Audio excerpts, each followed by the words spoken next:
Hi, everyone. Welcome. My name is Saba, and I head up all of our global outreach here in MBA admissions, which includes our diversity and inclusion work, which is led by Will, who hopefully you've all had a chance to meet at this point in the week. And I am really honored to introduce a few of our faculty members who have a deep bench of expertise in actually teaching some of the courses that you might be interested in while you're a student, focused on building inclusive and diverse organizations. So I would love to introduce Fern Mandelbaum, who's our lecturer here at the GSB. She's also an alumna of the school and a managing director at the Emerson Collective, focused on venture investments there, and also has been teaching several different courses focused on diversity, equity, and inclusion at the GSB. We're also waiting, just in the next few moments, we'll be joined by Professor Adina Sterling, who co-teaches some of those classes as well. So Fern, welcome. Thank you so much for being here. I had the honor of actually auditing your course last spring, and it was absolutely amazing. And I think the last day of class was right before the shelter-in-place order. So lots of fun memories. Yeah, absolutely. I'm delighted to be here. Thank you for having me. Thank you for joining. While we're waiting for Adina, I actually had a few questions that we wanted to ask both of you, and maybe we can just get started with your perspective, Yeah. which is just a little bit about your background, like how you landed at the GSB, where is home for you, and what kind of grounded you in this work? Yeah, absolutely. Um, I grew up in New York City, and uh, I was an entrepreneur starting when I was a very little kid. I went to Brown, and when I was at Brown, I applied to business school. And this was a long time ago, before that 2+2 concept um, existed. And I was lucky I got into business school on the East Coast and Stanford. And I came out to visit Stanford, and I realized this was where I was meant to be. I've always been entrepreneurial. I've been starting companies since I was a little kid. And growing up in New York, it was a very corporate environment.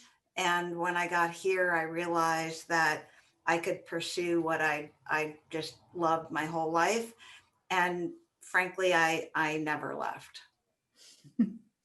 Lucky for us.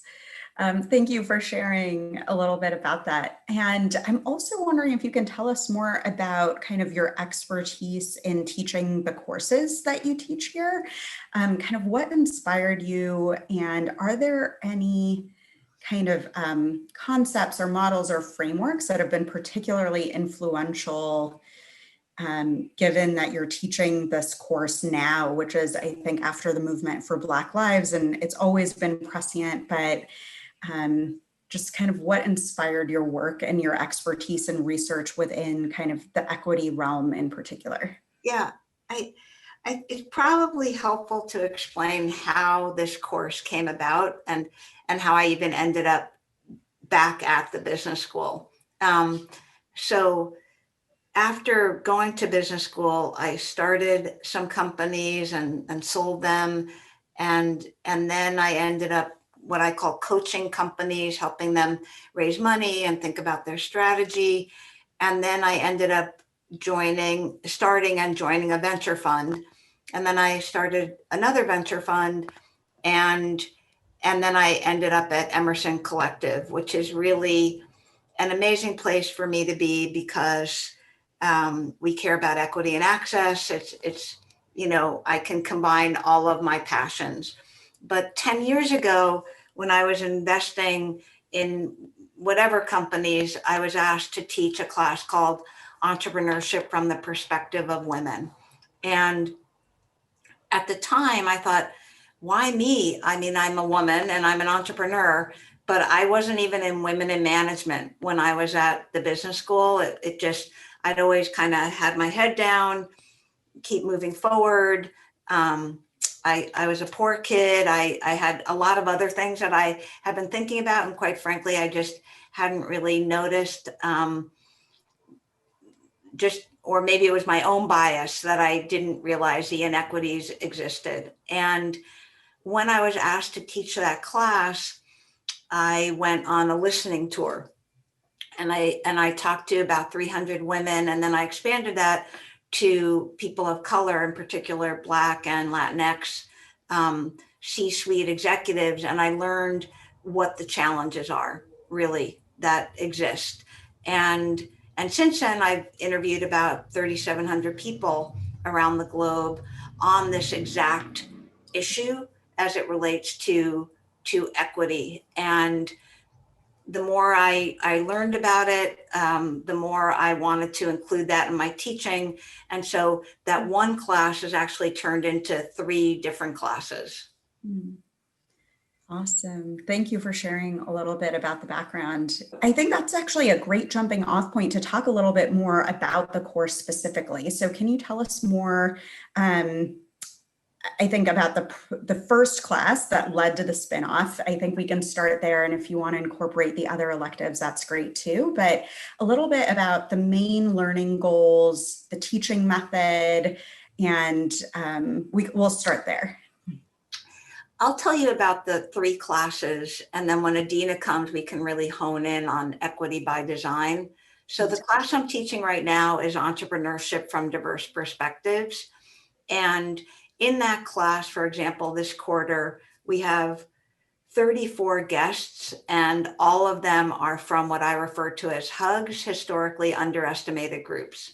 So they are Black founders, men and women, Latino, Latinas, people LGBTQ, people who are disabled in some way, just to show that really everyone has the opportunity to do exactly this, to be entrepreneurial in their lives. And in that class, you create a company. In the class I teach in the winter, it's called Building the Entrepreneurial Mindset. And in that class, it's from the perspective of women. So we hear from all women, and we talk about the professional and personal sides of what it takes to actually be entrepreneurial. And then in the spring, through the demand, frankly, of our students, we created the class Equity by Design, Building Diverse and Inclusive Organizations.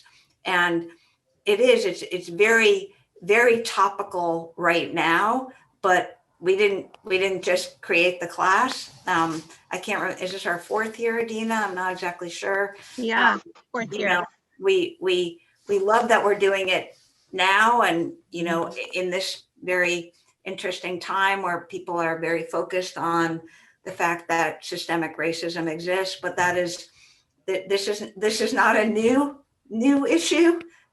We've been experiencing this for a very long time, and I'm just delighted that the business school includes this as part of the curriculum. Mm-hmm. Thanks for all that background. Hi, Professor Sterling. Welcome, Adina. We've got about 150 folks on the line with us. We're really excited for this whole week focused on diversity and leadership. This is an event we've historically held for about 15 years at the GSB, but usually in person. And it's actually been really exciting to see just representation of all kinds at this event. So thank you so much for joining. Fern, I think would be great, just introductory for you as well, to let people get to know you a little bit, which is, where is home for you kind of the GSB and teaching some of the courses that you do with Fern in particular? Sure. So home for me, so that's a good question. It's really, I have family spread out all over the US, and incidentally now have more siblings in California. It wasn't always this way, but more siblings in California than any other state, which is fun. I'm the oldest of 5 kids, and so now have a lot of family in Los Angeles. So the particular arc, I heard the tail end of what Fern shared, but my research focuses on diversity, equity, and inclusion, particularly how social networks can be hidden instantiators of inequality and destroy unintentionally diversity efforts. And so networks and social relationships are oftentimes taken for granted. We all think about our social connections as being really important components of our lives, and they are certainly important. But oftentimes they can be full of homophily, which is just this idea that, you know, people who are from similar backgrounds congregate together.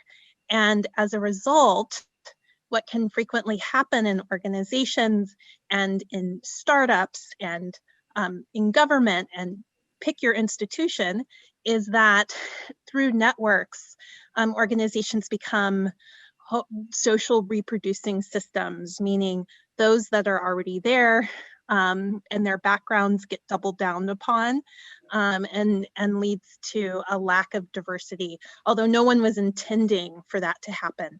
And so that's what my research looks at. I've been at Stanford since the fall of 2015.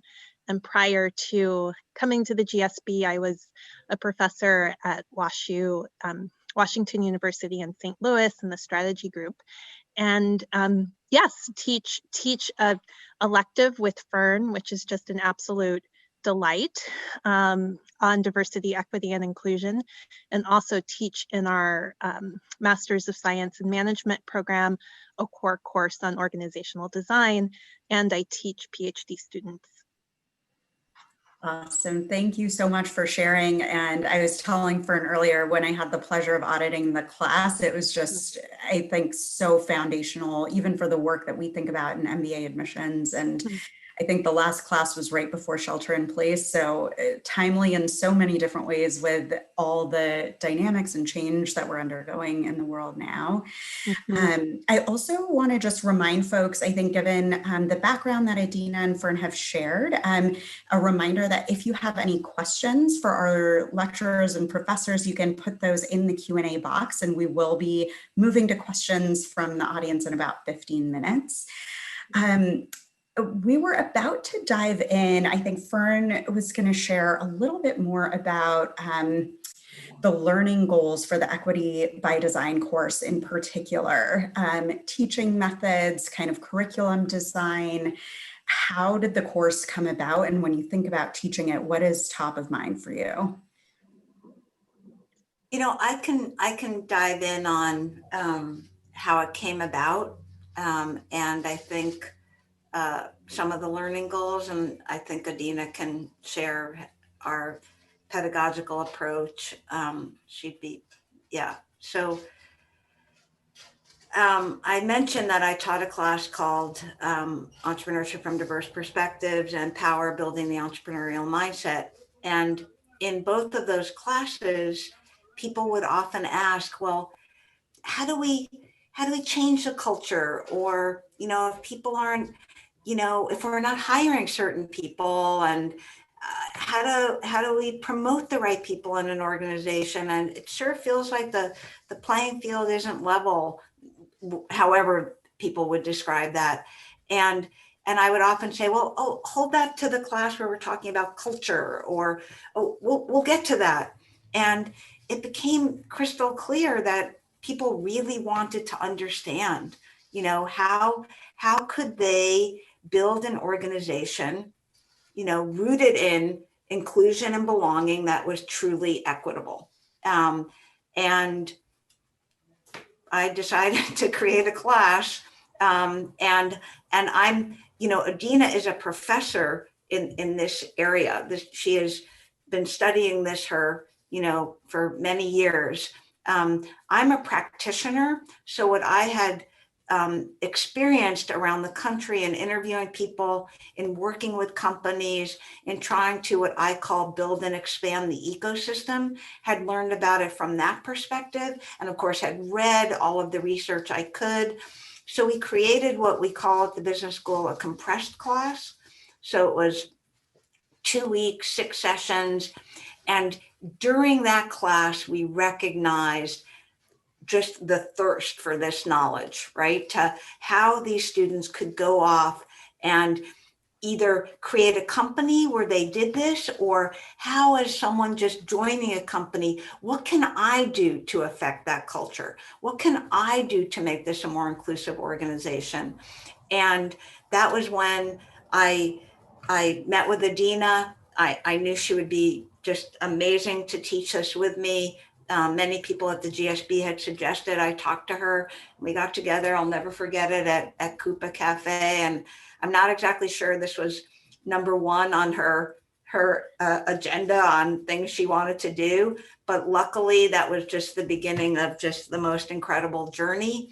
And what we teach and how we teach it, we're always trying to make it better. As a matter of fact, we create something in the class called the Better Practices Playbook.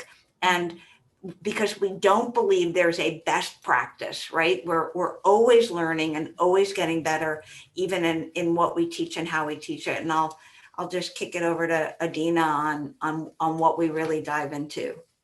Yeah, great. So I will pick up there, and it is such a pleasure to teach with Fern. In fact, this model of faculty partnering with practitioners is really unique at the GSB. And we have people from schools all over the country and world say, well, how does that work? And sometimes we just don't know what to say because it works so well. You know, I think it comes from just a lot of mutual respect for one another that we have. And I so value everything that Fern brings to the table from a practitioner standpoint, and the way that she is in the trenches daily with these topics and really diving in. I will say, in terms of the pedagogy and what we believe and how we frame the course, it's around this idea, given that it's an elective, that for the people who are sitting in our course, the people who are logging in virtually or previously that were sitting in the class, likely care much more about DEI than perhaps the founder of the company that they're working at, that maybe the CEO cares about it. Not that people don't care, it's just that we have a particularly really bought in group of students that take the class. And so a lot of what we do is think about and just really unpack why beliefs in diversity, equity, and inclusion as this ideal and something worth aspiring to isn't a necessary prerequisite for change. And that's just this idea that, all of us think so much about the importance of beliefs and, gosh, my coworker or my peer has to be all bought in. I mean, I'm bought in, and so let's have them be bought in, and that's the precursor to change. And that's not the approach that we take. There's actually about 40 years of social psychological research that says it's not belief that needs to precede action, that if you put in practices and behaviors, that is what generates change in mindset, changes in beliefs. And so we, through either 2 weeks in a compressed class or 10 weeks if it's a quarter-long class, go through design principles that will change an organization, even if everyone's not bought in. And so it's things like, how do you make hiring criteria better that, guess what, is more equitable at the same time, and through equity will generate diversity. And sometimes those are really, I think for people in the class, they kind of get it, but a lot of times people who are less familiar with these topics can be a little bit confused. Like, wait a minute, isn't diversity maybe about lowering the bar? And so the answer is no. It's the opposite. That that by designing organizations to be more equitable and raising the bar, you actually root out bias. You root out in-group favoritism, where I go out and I find, people who look like me to join my organization. And I don't look at the full slate of candidates because I've already said, oh, I want my guy or I want my gal. It's actually through scrutinizing carefully design principles around equity that organizations become more diverse. And so that's the particular perspective I would say. And it, every session varies a bit, but that's one of the core themes. Awesome. Thank you for sharing that. I'm curious from both of you if you have a favorite teaching moment. I think you kind of alluded to everyone coming into this kind of in their own space, but that maybe there's a greater inclination or affinity for this type of content or subject material if people are already opting in. I guess I would say if you could pick like a favorite teaching moment for someone maybe at different ends of the spectrum, if that's happened or if it hasn't happened, it could be just interesting to share. Well, I did think about this last night and I thought, I love all my teaching moments. Like, how could I possibly pick one? But the one that always pops in my head is, you can't be what you can't see. It's a big thing that drives in particular the class I teach now and in the winter, right? And I'll never forget Christina Gilbo, and she wouldn't mind my sharing the story. Just this fabulous woman who was in my class who was Black from Atlanta. And she signed up to the class and she came to the class first day and she said, I'm an entrepreneur. I just thought I'm at Stanford. I should take the class and see what it's like, right? Like, I'm not going to be an entrepreneur. I need to let you know that. Is it okay if I take the class? And I'm like, yes, this class is made for you. Come. I do not judge like success when someone like starts the next Facebook or that is not what I'm about. And Christina started an organization called Hopebound that is just growing by leaps and bounds. It is a nonprofit. It's helping students in middle school and high school get the mental health they need. It also helps those that are studying to be mental health practitioners get time with actual people who need their help. It is the most incredible organization. She is a born leader, and she also embraces all of the concepts that we teach in Equity by Design. And it just is the perfect example of what I love about the classes that we teach. So relatedly, I should mention that Fern teaches in the fall and winter quarters. And one of the things that's so wonderful that I've noticed now for a number of years is that the best students, just fantastic students, will take Fern's classes in the fall and winter.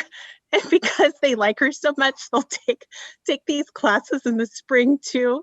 And so by the time she and I teach in the spring, I'm constantly in awe of our class. And so Christina is just one of many students that's just been just an amazing person to know, and I've counted it as a privilege to have taught her in Equity by Design. I'll quickly add that one of my favorite teaching moments didn't happen in the classroom. It happened after the first year of teaching Equity by Design. And she's probably fine with me saying her name, but I won't give her last name just in case. But there was a student, Annie, who I'd also taught previously, that said to me after the class was over that, what was important about the class was that at her prior company, before coming to the GSB, they had always wanted to do something around diversity, equity, and inclusion, but they were afraid of doing the wrong thing. And what the class did was help them understand, her understand what to do. Not that it's prescriptive and, you know, it's not the 8 steps that you take in every single situation, but it through this better practices playbook gave her enough.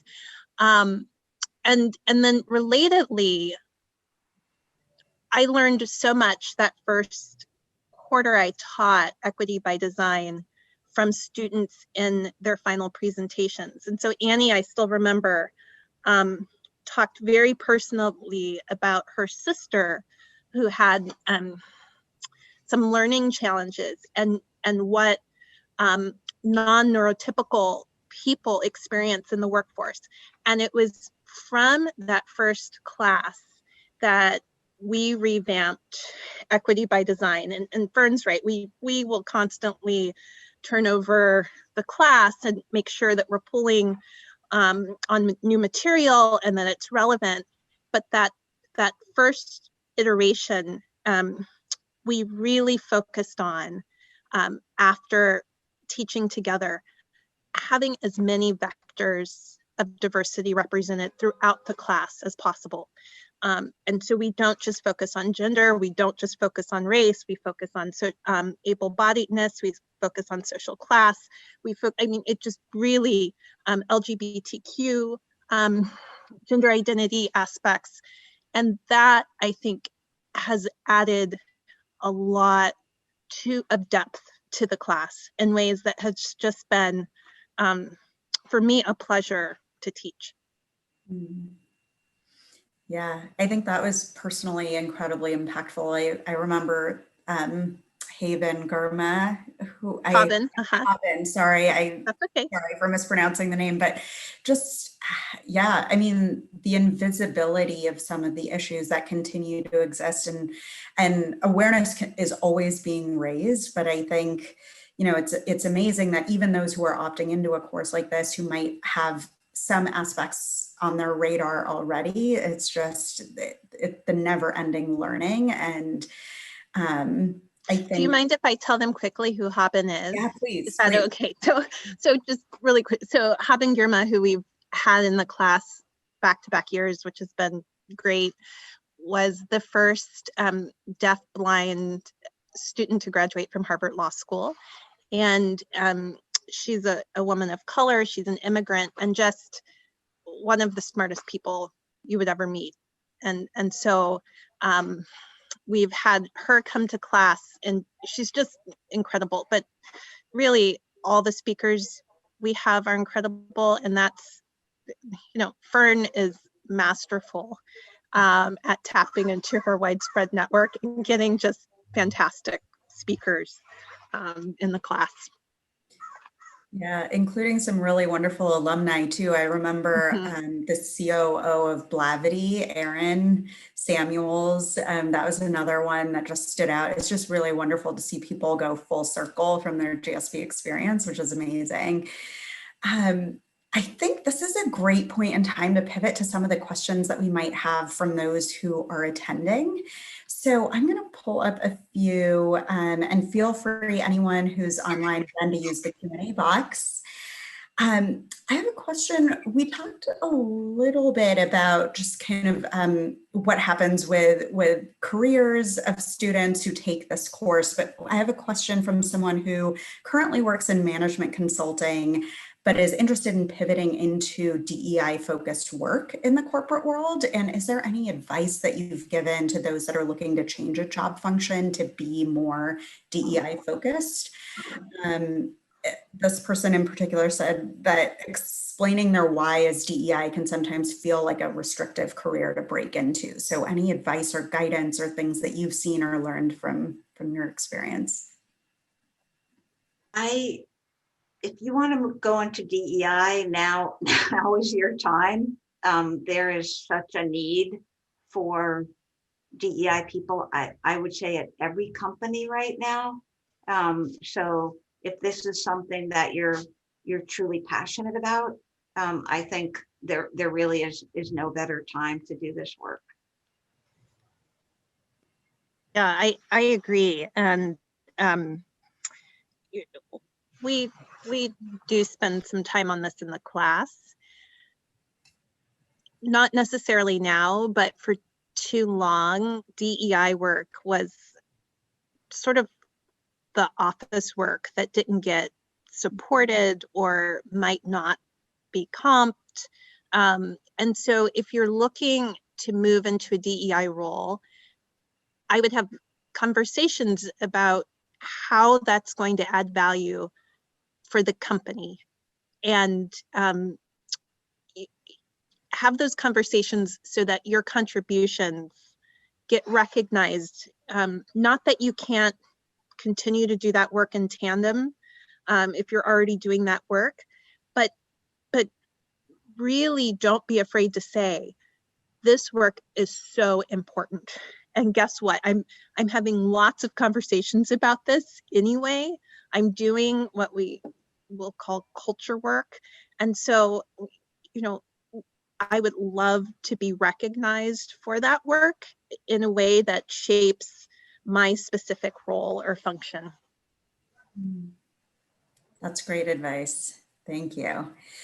We have another comment from someone, and thank you for sharing. I'm actually seeing these in the chat box, which is a little different than Q&A. So sorry, I'm not acknowledging you by name, whoever submitted this. I really appreciate their candor. Just recognizing how mind-boggling it's been, the network of community that they have inherited as a result of the communities they've been a part of, and that network that they were able to attain. And they're wondering, through your research and work in the face of the advantages that individuals can inherit, not by design, but through an inherited function, like how do we make more space for equity when you feel like you've inherited that privilege? Fern, do you want, You've been going first. So I just wanted to. your area. Okay, so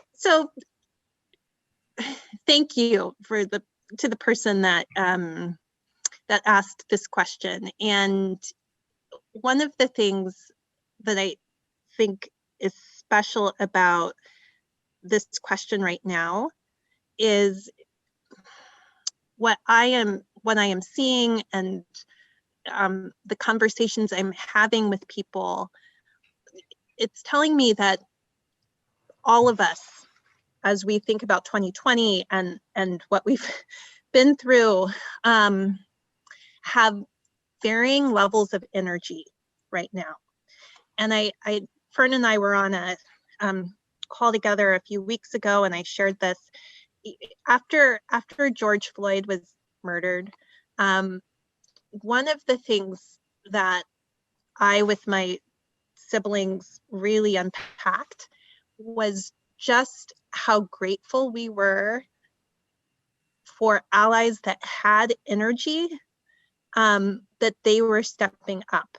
Because what we were noticing was that the Black community was just really tired after George. And I'm not speaking for the entire Black community. We were just noticing among our friends and family this sense of exhaustion. And so when you feel like you have stores of energy, whether they're from, it's from a position of privilege or, just certain experiences that you've had, or your social position, there is so much work to do. And so one of the tricks is, I understand, figuring out what to do. I read a piece that I put on my LinkedIn page after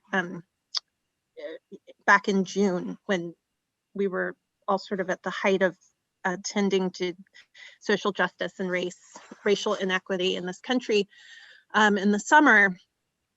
And what I encourage people to do is, we know, Fern and I know, that for most of you, you're not going to be DEI leaders tomorrow. I mean, maybe some of you already are DEI leaders, but for the most part, this is not going to be your full-time job. And so what I like to encourage people to do is work at the margin.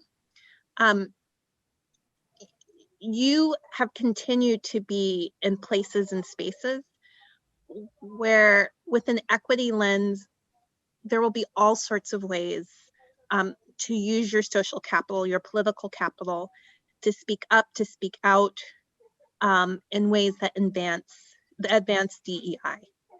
And so some of it is just this willingness to kind of continue to see inequity and be willing to speak up. But then you can also, if you're in organizations with DEI leaders, you can ask them, you know, what can I do? I want to engage around this. I'm sure they would be thrilled to have that question. Yeah, I'm going to add one thing as well here. We all have some level of privilege. You know, what I like to tell people is that we can all help others. And the word we use a lot is to be an ally. And Adina and I now take it a step further and talk about what it means to be an accomplice.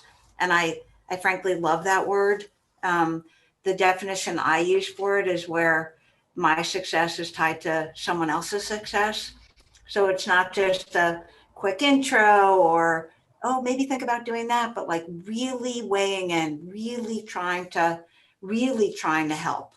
And I believe if we all do that for one or two people, I'm not saying you need to change the whole organization, like literally one or two people. If we all did that, imagine the change we would see.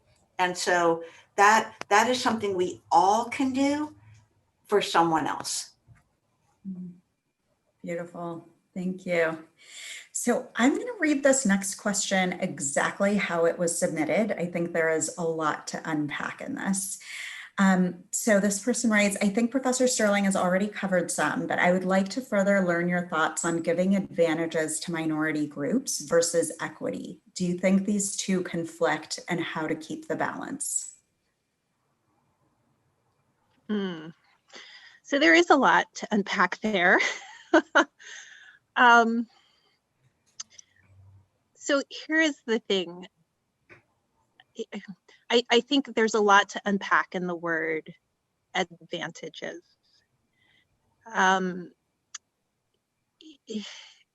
If we take even just the snapshot of 2020 and the racial inequities that have been laid bare through COVID, through various climate impacts, etc.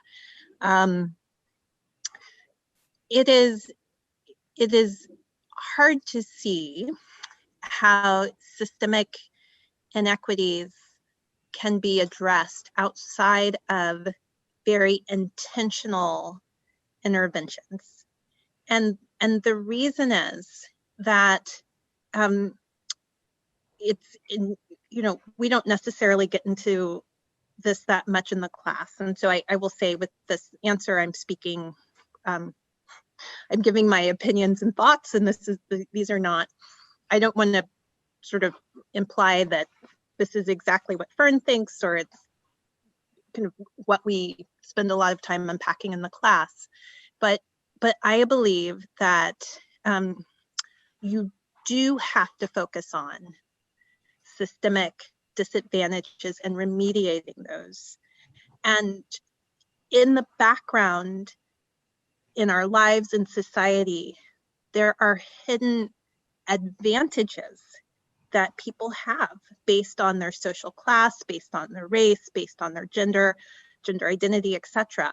And so it's not about giving necessarily advantages to people, but it is about very much so looking at sources of disparity and saying, yeah, we need targeted solutions.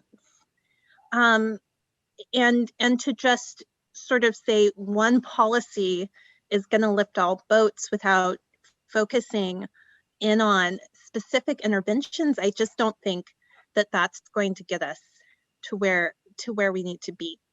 I'll give one small example really quickly that doesn't have to do with race necessarily, but there's a wonderful woman who graduated from the PhD program in sociology at Stanford. And she did a study, her dissertation, her name is Sharon Jank. She did a dissertation on gap jumpers, which is this organization that works on creating work sample tests so that in blinded ways, blind to race, gender, etc., you can have scores that software engineers have had when they complete coding exercises, right? And so the idea is that it no longer matters if you're from Stanford or Santa Clara University, you get a fair shot. And so there's no intentional intervention there. The organizations that Gap Jumpers works with is happy. They're happy to get these student scores, okay? Or sorry, these applicant scores. But here's where the problem sets in. It's not in the scores that that these applicants get on these coding exams.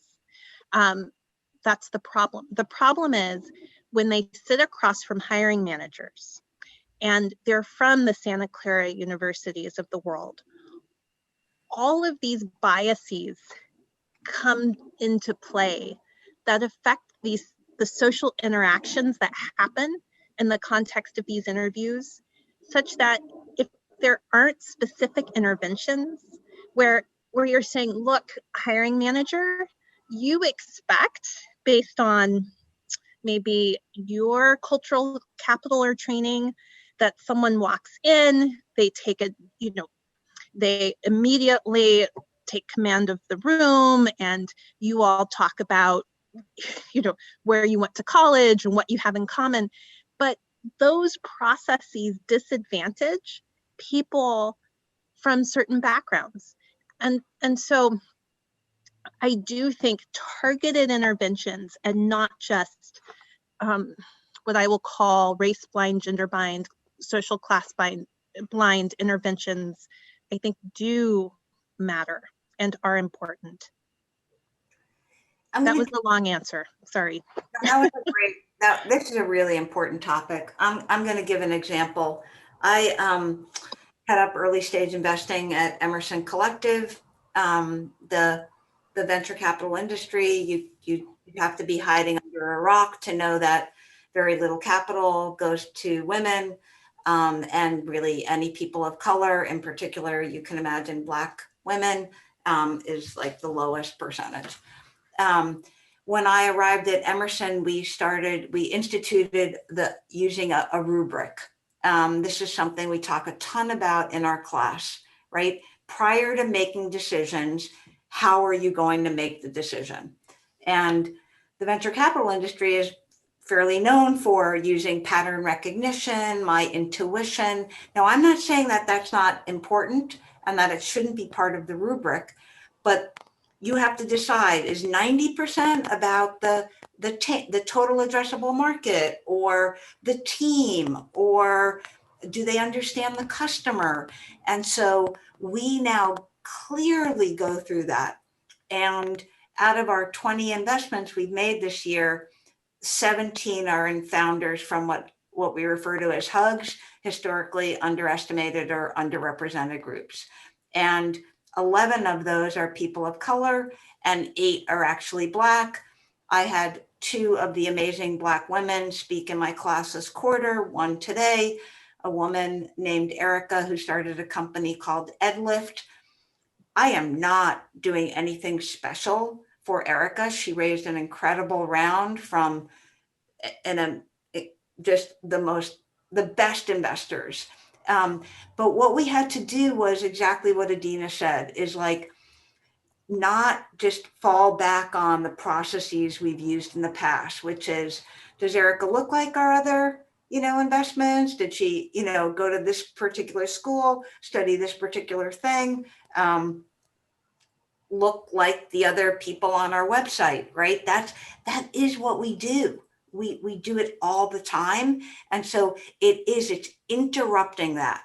for us, it's having this rubric.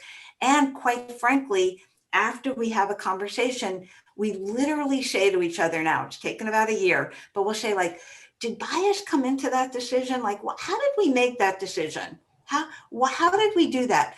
So much so that you can imagine it's almost not a joke, funny, haha, like that doesn't matter, but just like, oh yeah, I did. And even bias, like, I'm so hungry, can we just move on? And that's a type of bias, right? Like, you make that rash decision and you didn't give it time, and we'll say like, hey, why don't we just move this to tomorrow? So these interrupters, and I feel so strongly about this.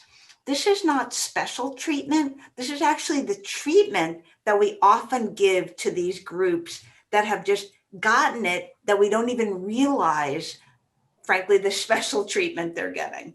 So in no way are we giving special treatment or focus, or it's just trying to really level the playing field. That is really what we're trying to do through our rubric. Thank you both. Fern, didn't you say, and hopefully it's okay that I say this, if not, you can text me afterwards. So I apologize, but didn't you say that your portfolio is outperforming just all sorts of portfolio? I mean, the approach that you're taking, while your portfolio of companies include founders that are diverse on multiple vectors, it's also outperforming lots of other VCs. I came to Emerson. I was one of the first investors in Guild Education, a white woman who was actually a graduate of the business school, totally amazing woman, Rachel Carlson. Eddie Medina is the co-founder of BetterUp. I was the first investor in that company. I think they recently have $1 billion valuation. I'm an investor in Blavity, which everyone wants to be a part of. I mean, these are Black, white women, Latino, starting these amazing companies. And why I joined a venture fund, why I'm committed to this, is that I don't actually think until we show the world how amazing these founders are, that we'll actually believe it. And so I'm just delighted that they're outperforming. That's so great. Thank you both so much for putting words to a question that I think is in the subtext of a lot of the discourse that we're having now. And not all of us have the language to be able to really have that complete dialogue. So just want to thank you so much for putting all of those words and examples into your answer to help all of us and equip all of us to have that conversation. So I think we have time for about 2 more questions, and I'm going to ask one, which actually comes from Mattia from Italy.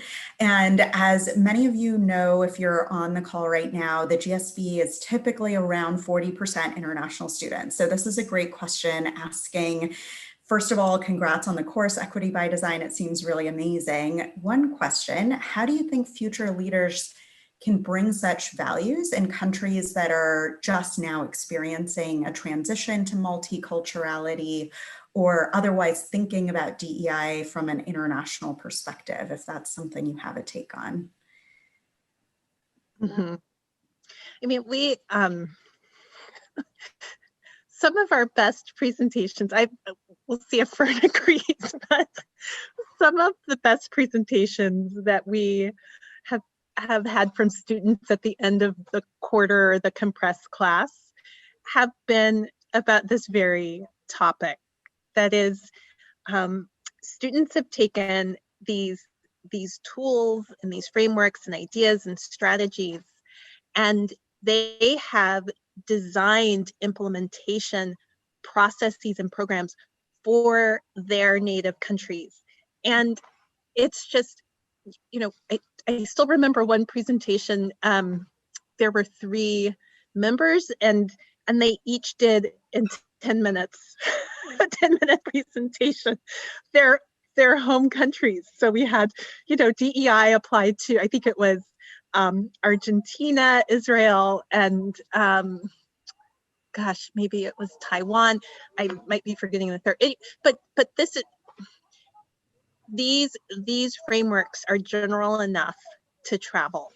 And so, you know, having a conversation about multiculturalism, the US has had this conversation for a long time. Progress does not reflect the rhetoric. And so even though you might be sitting in a country where you think that the multicultural narrative isn't as advanced as it might be in other places, that's okay, because narratives only take you so far anyway, is what I would say. I also have to say that this is every quarter this happens, and almost invariably it's 3 men that do this presentation, which is always like, We love men. I mean, we love women. we couldn't be more delighted. Non-gender binary. We love, Right. but just But we're saying the men are. The idea that people want to bring these concepts, you know, we love having international students in our classes, and of course we're you know, it makes the class that much richer.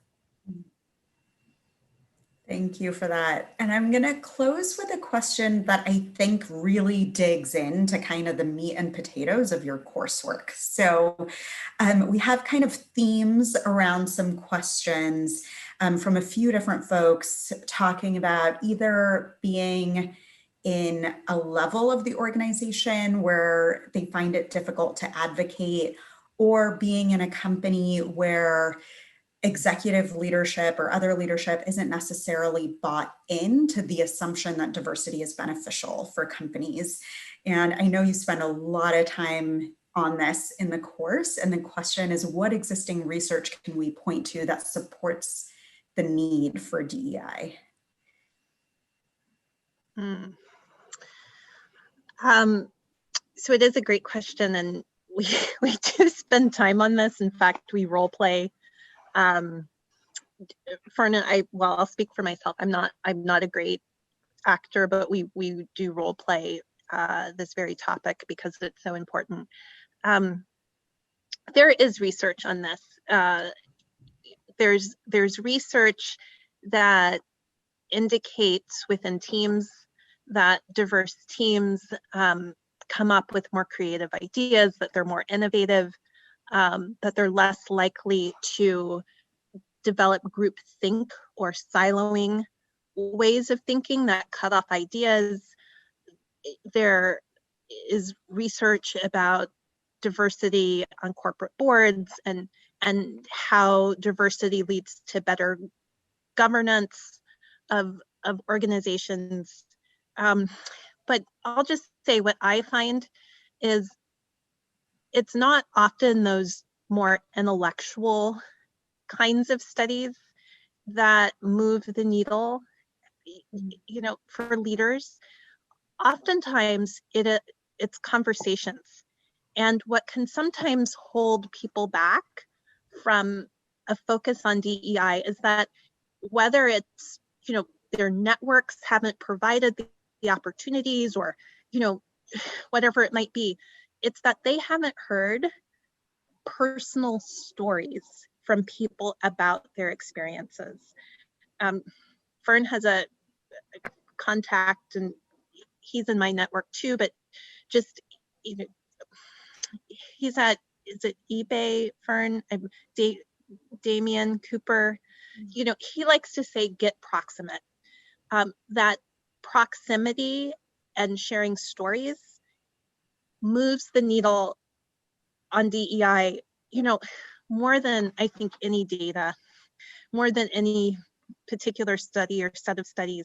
And so for the person that's thinking, you know, what is it that is going to sway the CEO of my company, or, you know, the leader of my team, I think it's going to be personal stories around why you think this matters, and your background and your perspective, more so than any research. But if you do, you can Google Catherine Phillips. If you want to name, Catherine Phillips has this wonderful piece and did a lot of groundbreaking work on diversity in teams. Was formerly at Columbia, sadly passed away this year, this past January. But that's one name I would recommend. And we're happy to get you some more. Scott Page, if you know, he writes a lot about diversity, has a couple books, but you can find those studies. They exist. Yeah. The only thing I would add to this is, you know, we talk a lot about how to create an inclusive environment where people feel like they belong. And I know that people say that, and I'm not sure they always know what they mean by that. But if you really feel like you're part of the team, right? You tend to work harder, you care more, you're more engaged, you're more productive.